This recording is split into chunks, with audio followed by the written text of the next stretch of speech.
le nombre d'antivaleurs qui circulent dans ce pays et qui expliquent à la fois ce contraste saisissant d'un pays riche, mais dont le taux de pauvreté est élevé.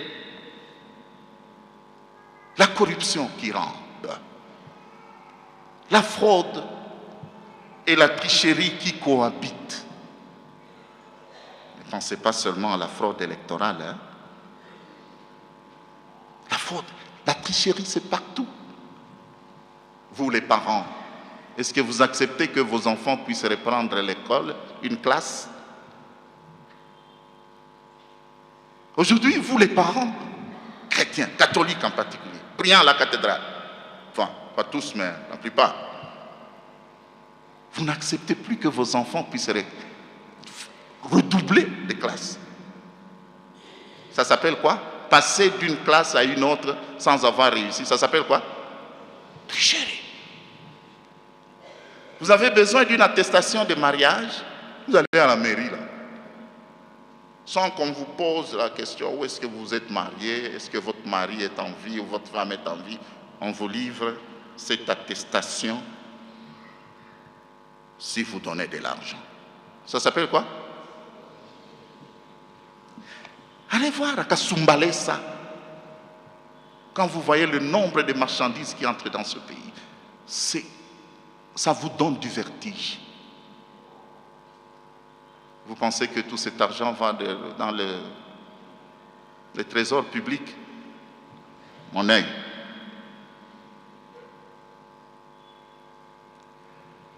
J'ai appris que la fraude s'est introduite même dans l'Église. Il y a des confrères qui bénissent des mariages sans avoir respecté le chemin de préparation. Oh, parce que le mari vit en Afrique du Sud ou aux États-Unis, en Europe, il vient et puis il vient précipiter les choses. En 2-3 séances, on vient lui célébrer le mariage. Bon, ici à la cathédrale, ça ne se fait pas comme ça, mais à l'église, ça s'appelle quoi? Il semble qu'il y en a aussi, mais c'est assez rare, qui baptisent leurs neveux, leurs nièces, les enfants de leurs amis à la sacristie, sans aucune préparation. Ça s'appelle quoi? Deuxièmement, toujours à la lumière de la flamme là, qui est au-dessus du cierge pascal, ce que je regarde, que je constate, c'est que la gouvernance dans ce pays, parlons-en,